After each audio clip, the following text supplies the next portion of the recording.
और ब्रेक के बाद न्यूज पंच में आपका एक बार फिर से स्वागत है। आइए रुक कर लेते हैं हमारी अगली खबर का। अमेरिकी राष्ट्रपति डोनाल्ड ट्रंप ने ईरान के साथ 2 हफ्ते का सीज फायर बढ़ाने का ऐलान कर दिया है ताकि दोनों देशों के बीच शांति वार्ता जारी रहने की संभावनाएं बनी रहें। इस बीच अमेरिका और ईरान दोनों के अपने अपने बयान भी सामने आ रहे हैं। कभी पीस तो कभी प्लीज के बीच सवाल बरकरार है कि अब आगे आखिर होगा क्या। ताजा हालातों के पीछे की मंशा समझने की कोशिश करेंगे अपने संवाददाता से। इससे पहले एक नजर अमेरिका द्वारा बढ़ाए गए सीज फायर के कदम पर। तो सबके अपने अपने ऐलान हैं, सबके दावे हैं। राष्ट्रपति डोनाल्ड ट्रंप ने ऐलान किया है, अमेरिका ने सीज फायर का बढ़ाया है समय।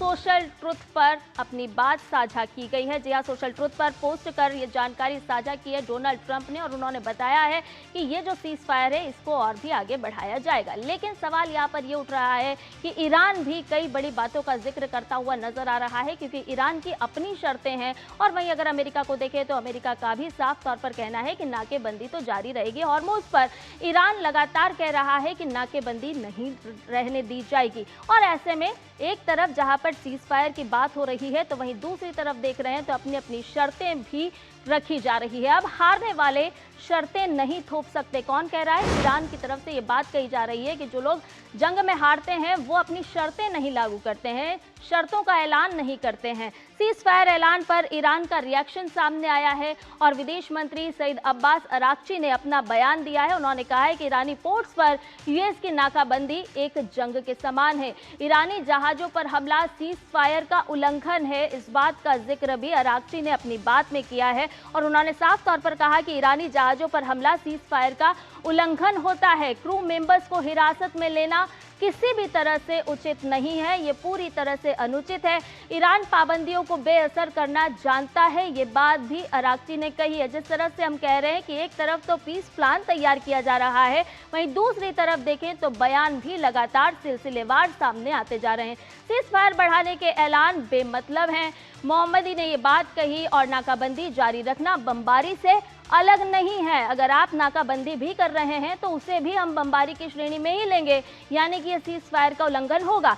मिलिट्री एक्शन से देना चाहिए जवाब, ये बात भी निकल करके सामने आई है।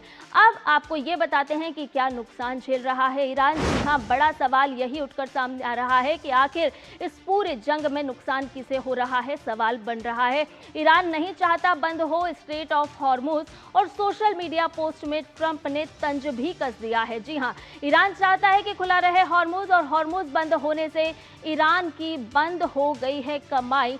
तो लगातार यही समझने की कोशिश की जा रही है कि आखिर इस जंग से नुकसान किसे हो रहा है। ईरान को हो, इजराइल को हो, अमेरिका को हो, किसे हो रहा है। रोजाना $500 मिलियन कमाना चाहता है ईरान, तंज कसा गया है और ये बात कही गई है ईरान को हो रहा है भारी नुकसान। जी हां, ट्रंप की तरफ से बात निकल करके सामने आई और ट्रंप ने साफ तौर पर कहा कि इस पूरी जंग से ईरान को ही भारी भरकम नुकसान हो रहा है और इसीलिए जो पीस प्लान तैयार किया जा रहा है उस पर सहमति जल्द से जल्द बना ली जाए। सीज फायर की जो बात हो रही है उसे जल्द से जल्द मूर्त रूप दे दिया जाए। अब आपको ये भी बताते हैं कि आखिर राष्ट्रपति डोनाल्ड ट्रंप ने क्यों कहा प्लीज। जी हाँ, जिस प्लीज और पीस की हम बात कर रहे हैं तो प्लीज क्यों कहा। 8 ईरानी महिलाओं की रिहाई की मांग की गई। महिलाओं की तस्वीरों वाला शेयर पोस्ट हुआ और कथित तौर पर ईरान की जेल में ये महिलाएं बंद हैं।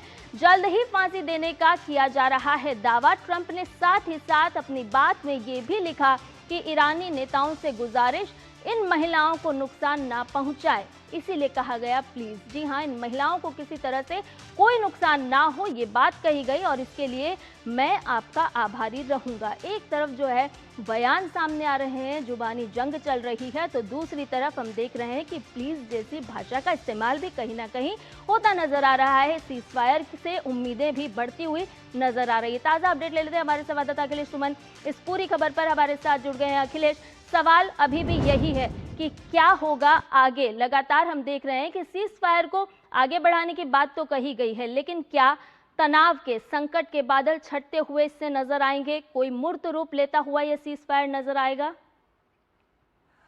देखिए, निश्चित तौर पे कोशिश तो इसी बात की अमेरिका कर रहा है कि वो उनके सारे जो शर्त है, उनकी सारी जो नाकाबंदी है, उसके बीच में सीज फायर पर अग्रीमेंट हो जाए ईरान के साथ। तो सीज फायर निश्चित तौर पे अभी तो सीज फायर है, ईरान कहीं कोई बम नहीं गिरा रहा है, नहीं अमेरिका कोई बम गिरा रहा है, लेकिन निश्चित तौर पे ये जो नाकेबंदी की घटना है और उसके अलावा जो स्ट्रेट ऑफ हॉर्मुज जो ईरान ने बंद कर रखा है, या एक तरीके से कह सकते हैं कि ये सीज फायर नहीं है, यह निश्चित तौर पे एक पूरी दुनिया पर एक संकट लाया गया है। पहले ईरान द्वारा स्ट्रेट ऑफ हॉर्मुज बंद किया गया, उसके बाद अमेरिका द्वारा जो गल्फ ऑफ ओमान और अरब सागर बंद किया गया, तो यह दुनिया के लिए घाटे की बात है। ईरान और अमेरिका युद्ध में है, निश्चित तौर पे वो अपने हिसाब से एक दूसरे को नुकसान पहुंचाने की कोशिश कर रहे हैं। नाकेबंदी युद्ध की एक बहुत ही पुरानी रणनीति होती है कि आप दुश्मन को तब तक घेर कर रखिए जब तक उसका रसद पानी बंद ना हो जाए, पुरानी रणनीति रही है। और अमेरिका लगता है कि उसी रणनीति को आज लागू करना चाहता है कि ईरान की जो एक्सपोर्ट इंपोर्ट है, जो समुद्र के माध्यम से होता है, उसे रोक दिया जाए। ईरान दूसरी तरफ से स्ट्रेट ऑफ हॉर्मुज को बंद करके कह सकते हैं कि अमेरिका के जो समर्थक देश हैं उस पूरे इलाके में, चाहे यूएई हो, सऊदी अरब हो, बहरीन हो, इन सारे देशों की भी जो आयात निर्यात है उसे भी रोक लगाया जाए। तो एक तरीके से कह सकते हैं कि युद्ध विराम इसे पूर्ण रूप से नहीं कहा जा सकता। हथियार का उपयोग नहीं हो रहा है, लेकिन आर्थिक हथियारों का उपयोग दोनों कर रहे हैं। अब इस बीच में दोनों के अंदर एक सहमति की जरूरत है कि अमेरिका नाकाबंदी बंद करे और उसके बाद ईरान जो है पूरी तरह से खुलेआम ओपन कर दे स्ट्रेट ऑफ हॉर्मुज, ताकि उस इलाके में एक सामान्य स्थिति बहाल हो, पूरी दुनिया भी एक राहत की सांस ले सके। नहीं तो देख रही है कि यूरोपीय यूनियन भी अब ईरान पे और ज्यादा सैंक्शन बढ़ाने जा रहा है। तो अब कह सकते हैं कि यूरोपीय यूनियन जो अभी तक युद्ध में शामिल नहीं है, अगर वो भी ईरान पे और ज्यादा सैंक्शन बढ़ाता है तब ईरान के लिए और मुसीबत खड़ी होगी। इस बीच में ईरान के लिए यह आशा करना कि चीन और रूस से कोई सहायता उनको मिलेगी, तो ये भी संभव नहीं दिख रहा, क्योंकि अमेरिका ने उस पूरे इलाके को घेर कर रखा है। तो ईरान के लिए निश्चित तौर पे एक चुनौती भरी स्थिति है, और उस चुनौती भरी स्थिति में है। लेकिन यहाँ पर अगर हम देखें तो देखिए, ट्रंप ने साफ तौर पर कहा है कि नाकेबंदी तो जारी रहेगी। वहीं अगर हम ईरान की तरफ से जो बयान आ रहे हैं उसमें साफ तौर पर अरागची ने यह भी कहा कि जो लोग जंग हारते हैं वो अपनी तरफ से शर्त नहीं रखते। अब इसे कैसे समझा जाए, दोनों तरफ से जो बयान सामने आ रहे हैं? देखिए, जब युद्ध चलता रहता है तो दोनों तरफ से जो युद्ध में संलग्न जो भी देश होते हैं या नेता होते हैं, वो उन सारे की तरफ से यही बयान आता है कि हम युद्ध जीत रहे हैं, दूसरा युद्ध हार रहा है। लेकिन ये बात तो सच है संध्या कि देखिए, ईरान को भारी नुकसान पहुंचा है। ईरान के कह सकते हैं कि ऊपरी जो नेतृत्व है पूरी तरह नष्ट हो चुका है। ईरान के पास अंदरूनी तौर पर इंफ्रास्ट्रक्चर में काफी क्षति हुई है। ईरान के लोग जो है वो काफी परेशान है, और ईरान के अंदर जो आंदोलन बना था, आंदोलन हुआ था जनवरी में वहां रिफॉर्म के लिए, उस आंदोलन को ईरान ने जो बेरहमी से कुचला है, जिसमें कि महिलाओं को फांसी पर चढ़ाने की खबरें भी जो आ रही हैं, तो यह ईरान को अंदर से कमजोर कर रहा है। जो अभी तक चीजें नहीं सामने आ रही थी बिल्कुल खुलकर, अब वो धीरे धीरे सामने आ रही है। तो ईरान का जो अंतर्राष्ट्रीय सहानुभूति है, वो अंतर्राष्ट्रीय सहानुभूति भी ईरान खोएगा। तो निश्चित तौर पर ईरान को एक कदम आगे बढ़ना चाहिए, ताकि अमेरिका भी जो है अपनी जो पकड़ है वो शिथिल करे और बातचीत के टेबल पे बैठे।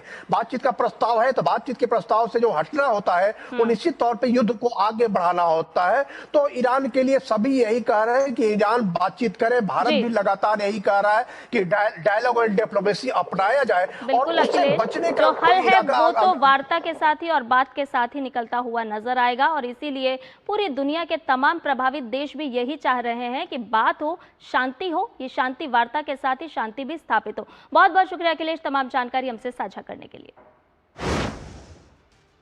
और इसके साथ ही न्यूज पंच में फिलहाल के लिए इतना ही। मुझे और मेरी पूरी टीम को दीजिए इजाजत। नमस्कार।